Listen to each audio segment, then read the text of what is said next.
Halo adik-adik Smart Generation, apa kabar kalian semua? Berjumpa kembali di video pembelajaran Primagama. Perkenalkan, nama kakak Aryani Astuti, instruktur Smart Tematik. Nah, pada video pembelajaran kali ini kita akan membahas tema 9, yaitu Kayanya Negeriku. Untuk lebih jelasnya, yuk kita simak video pembelajaran berikut ini.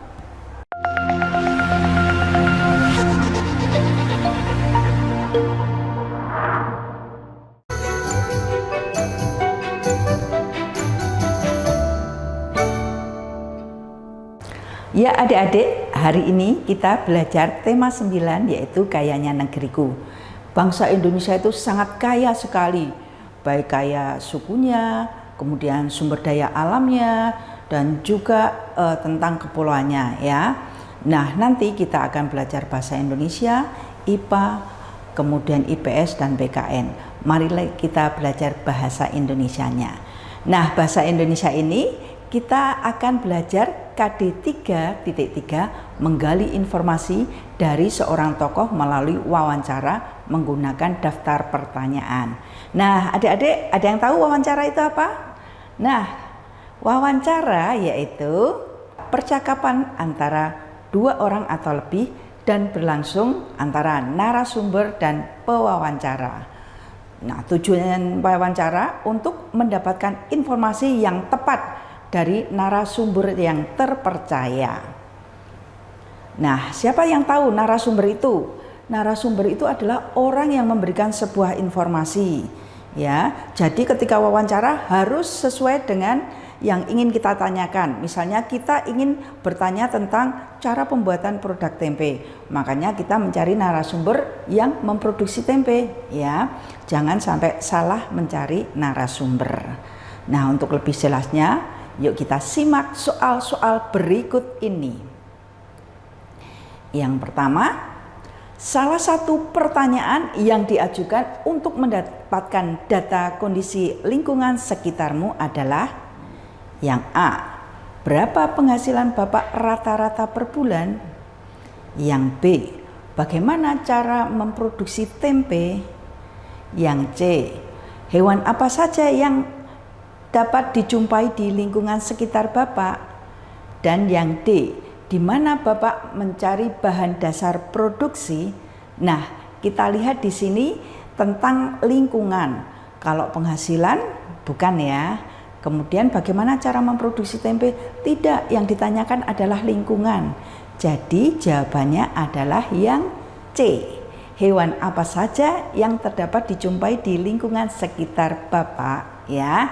Oke adik-adik, sudah jelas? Ya, kita lanjutkan. Nah, di sini ada pertanyaan. Kata tanya untuk menanyakan kejadian adalah yang A, apa? Yang B, di mana? Yang C, mengapa? Dan yang D, bagaimana? Sekarang kita lihat dulu ya, apa itu untuk menanyakan apa ya? Nah, ini biasanya untuk menanyakan benda. Kemudian di mana itu untuk menanyakan tempat. Mengapa itu untuk menanyakan sebab akibat. Jadi jawabannya untuk menanyakan kejadian, yaitu bagaimana. Ya, sudah oke semua? Masih tetap semangat ya? Oke, lanjut. Nah, ini kakak ada soal. Orang yang memberikan informasi disebut, tadi sudah ya. Kalian masih ingat kan?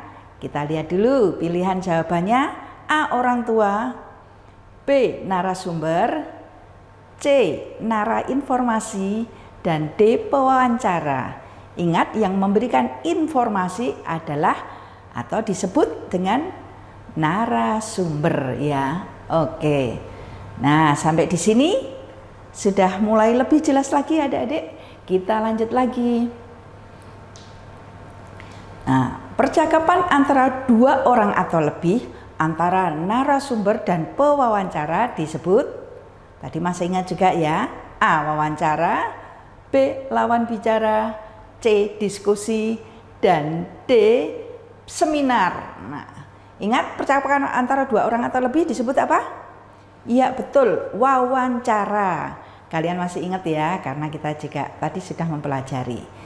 Ya, oke, kita lanjut. Nah, sebenarnya tujuan wawancara sendiri itu adalah untuk apa? Yang pertama untuk mendapatkan penghasilan besar? Bukan ya.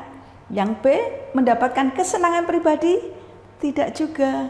Yang C, mendapatkan informasi yang tepat dari narasumber. Kita keep dulu ya.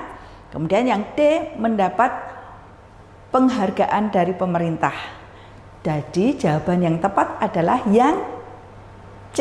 Iya, untuk mendapatkan informasi yang tepat dari narasumber ya.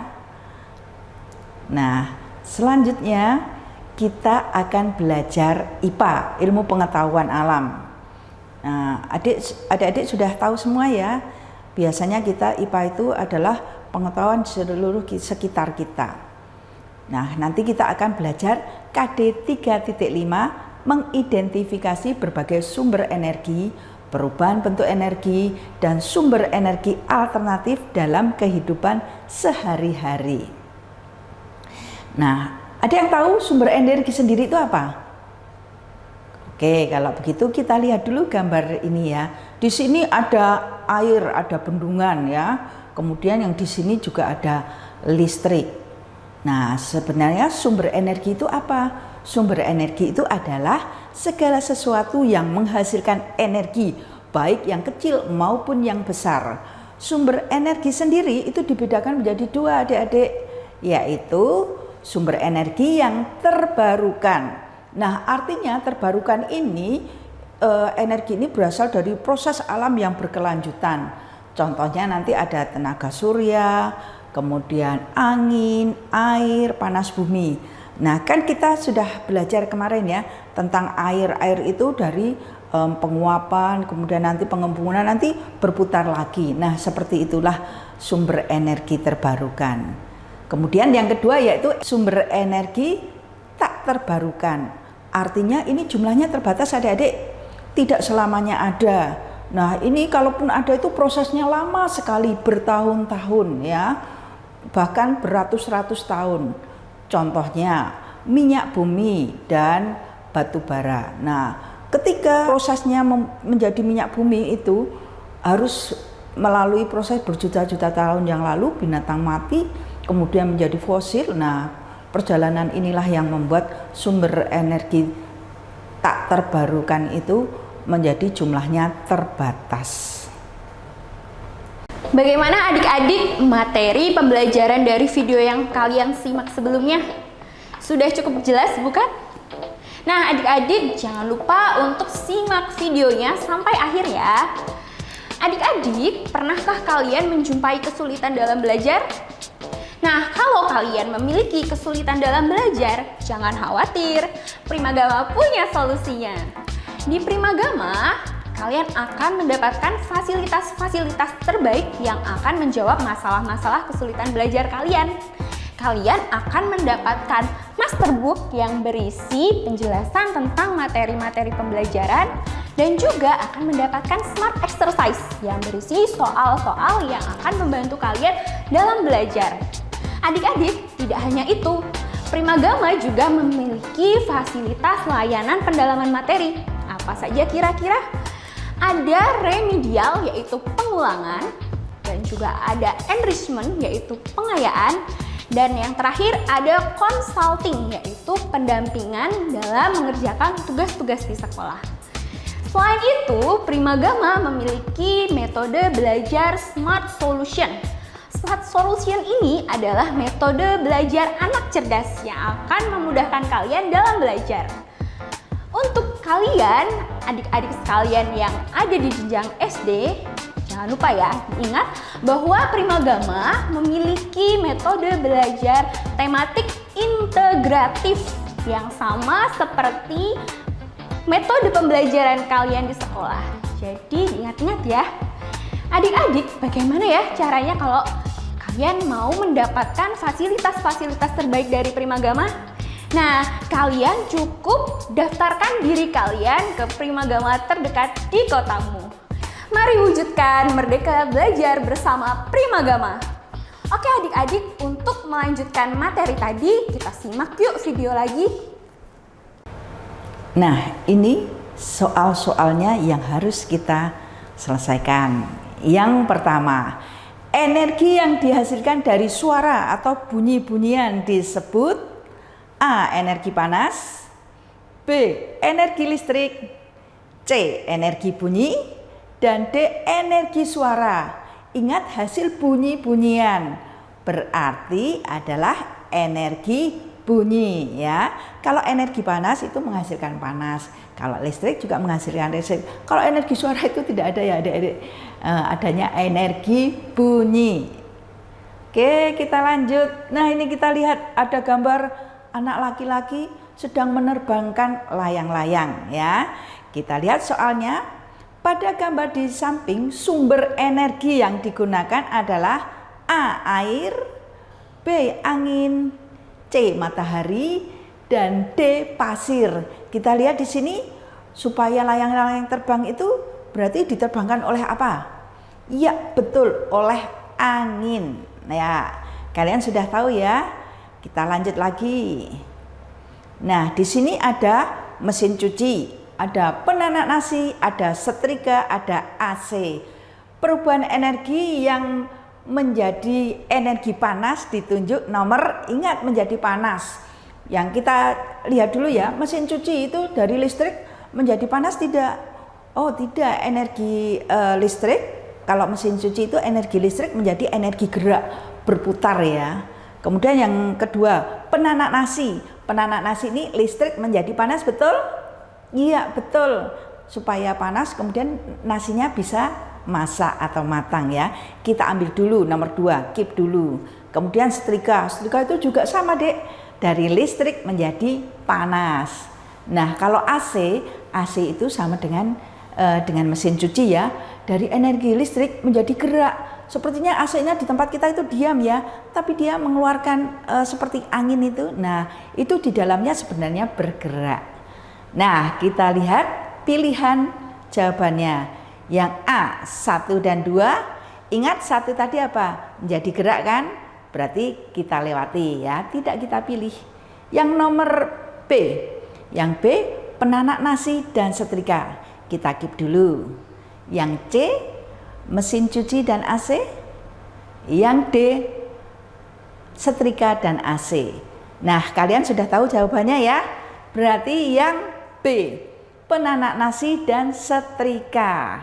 Nah, sudah semakin tahu ya. Kita lanjut saja.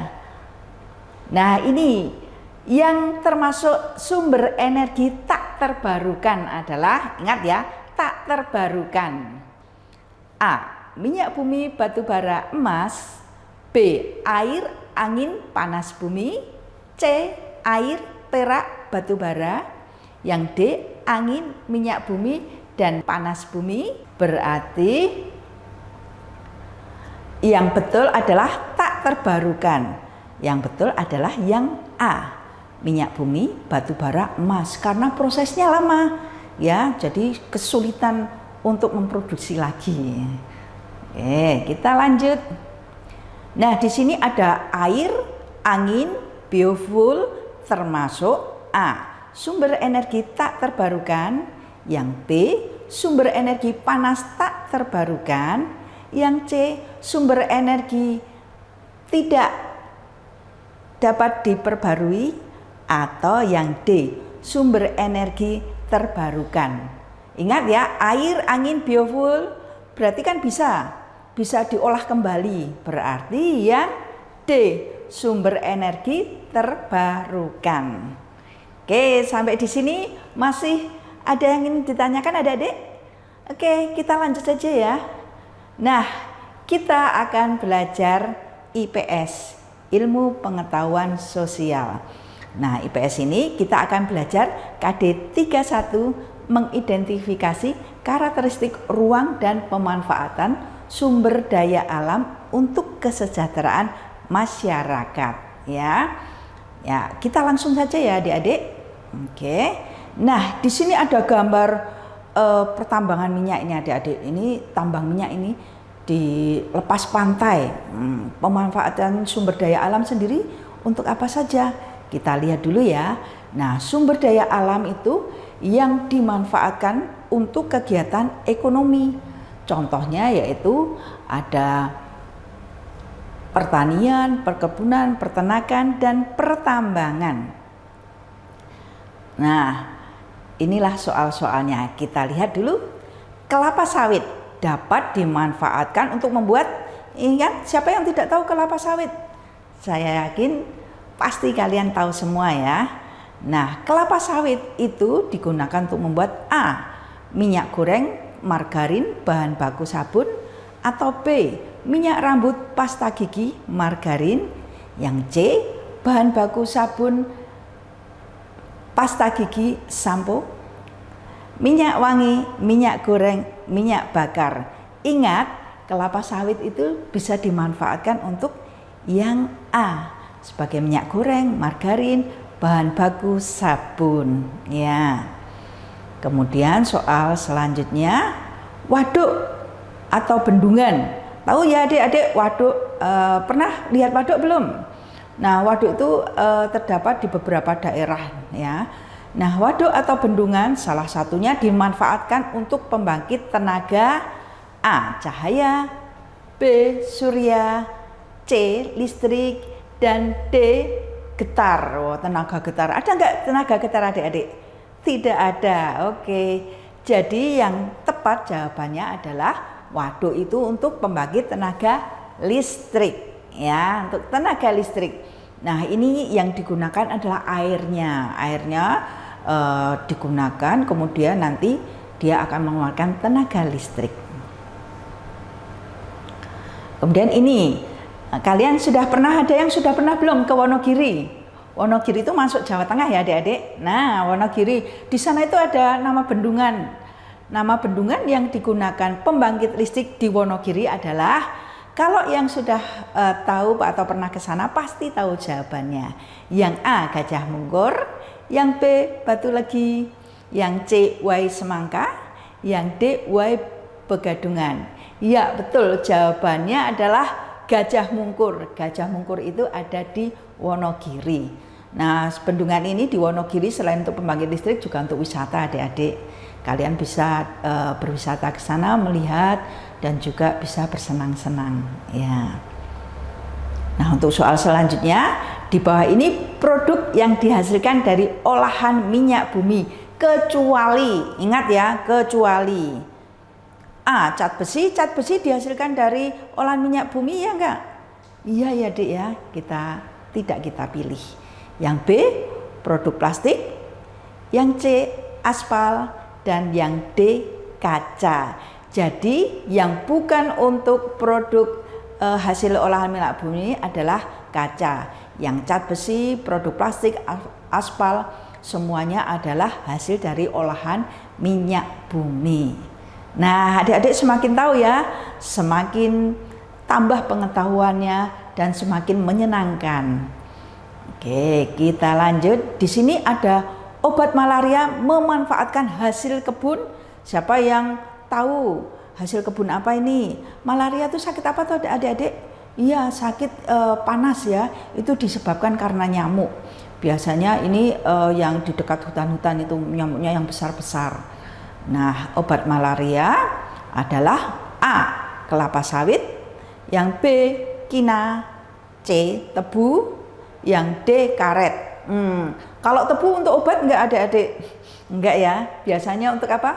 Bahan baku gula pasir. Kalau karet itu biasanya untuk bahan baku apa? Bahan baku roda atau ban ya. Kemudian kalau kelapa sawit tadi bisa untuk margarin, minyak goreng, kemudian juga bisa untuk apa? Untuk bahan baku sabun. Jadi jawabannya adalah yang B. Ya, ini biasanya nanti berbentuk pil adik-adik, namanya dinamakan pil kina ya, pil kina. Nah, sampai di sini sudah jelas semua ya. Kita lanjut, kita akan belajar PPKN, Pendidikan Kewargaan Negara. Di PPKN ini kita akan belajar KD 3.2, mengidentifikasi pelaksanaan kewajiban dan hak sebagai masyarakat dalam kehidupan sehari-hari.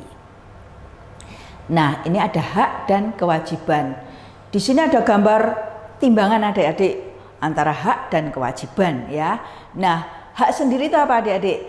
Hak itu adalah sesuatu yang harus kita terima. Kemudian kalau kewajiban yaitu sesuatu yang harus kita laksanakan. Di sini kakak memberikan gambar timbangan itu karena apa? Karena hak dan kewajiban itu harus seimbang adik-adik. Jangan kita menuntut hak terus tanpa melakukan kewajiban. Atau begitu juga kita melakukan kewajiban terus tapi tidak memperoleh hak, nanti kita juga akan tidak nyaman ya. Jadi hak dan kewajiban harus berjalan seimbang ya, harus berjalan seimbang. Nah inilah soal-soalnya. Salah satu hak kita terhadap lingkungan, ingat terhadap lingkungan hak. A. Menikmati lingkungan segar. Yang B. Merawat lingkungan dengan baik. Yang C. Membersihkan selokan dari sampah. Atau yang D. Menanam pohon di hutan yang gundul. Ya, ingat B, C, dan D itu adalah kita harus melakukan. Berarti itu semuanya kewajiban. Nah, yang H berarti adalah yang A. Menikmati lingkungan segar. Ya, ingat hak dan kewajiban. Hak yang harus kita terima, kalau kewajiban yang harus dilakukan ya. Kita lanjut biar bisa membedakan antara hak dan kewajiban. Nah, kalau di sini salah satu kewajiban kita terhadap lingkungan adalah A. Mendapatkan udara yang bersih. B. Menikmati lingkungan yang nyaman. C. Mendapatkan air yang bersih. Dan D. Membersihkan lingkungan dari sampah. Ingat, kewajiban berarti kita harus melakukan. Kalau A, B, dan C berarti kita terima kan? Berarti bukan. Berarti yang harus kita lakukan yaitu membersihkan lingkungan dari sampah. Inilah kewajiban kita ya. Kita lanjut. Nah, ini salah satu kewajiban kita terhadap energi adalah A. Manfaat energi. B. Menghemat energi. Yang C. Menikmati energi. Yang D. Menggunakan energi. Ingat, kewajiban kita adalah menghemat energi ya. Nah, reboisasi adalah salah satu cara melestarikan A. Minyak bumi. Yang B. Batu bara. Yang C. Ketersediaan air. Yang D. Hewan langka. Ingat, reboisasi adalah penanaman hutan kembali. Nah, ini fungsinya adalah untuk melestarikan ketersediaan air secara terus-menerus. Nanti hujan ditampung di hutan itu sama pohon-pohonnya sampai meresap ke tanah, kemudian nanti didaur ulang terus begitu ya adik-adik. Jadi reboisasi untuk apa? Ketersediaan air ya. Nah, sekarang kita lanjutkan ya. Mengharumkan nama bangsa melalui bidang olahraga atau menjadi duta seni adalah salah satu hak. Hak apa ini adik-adik? Hak mengeluarkan pendapat, betul tidak? Kita lihat dulu ya. Yang B. Membela negara. Yang C. Menikmati hidup layak. Yang D. Mendapat pendidikan. Ingat, mengharumkan nama bangsa ya. Kalau mengeluarkan pendapat berarti kita pada waktu apa adik-adik? Ya pada waktu kita musyawarah ya. Jadi di sini jawabannya adalah yang B. Membela negara. Oke, sampai di sini sudah jelas ya. Nah sekali ya tentang hak kewajiban. Nah sampai di sini adik-adik pembelajaran hari ini. Demikian adik-adik Smart Generation penjelasan mengenai tema 9 Kayanya Negeriku. Semoga bermanfaat untuk kalian semua. Sampai berjumpa di video pembelajaran selanjutnya. Jangan lupa subscribe channel YouTube kita dan bunyikan lonceng agar tetap update video kita. Primagama siap, Primagama smart, Primagama terdepan dalam prestasi.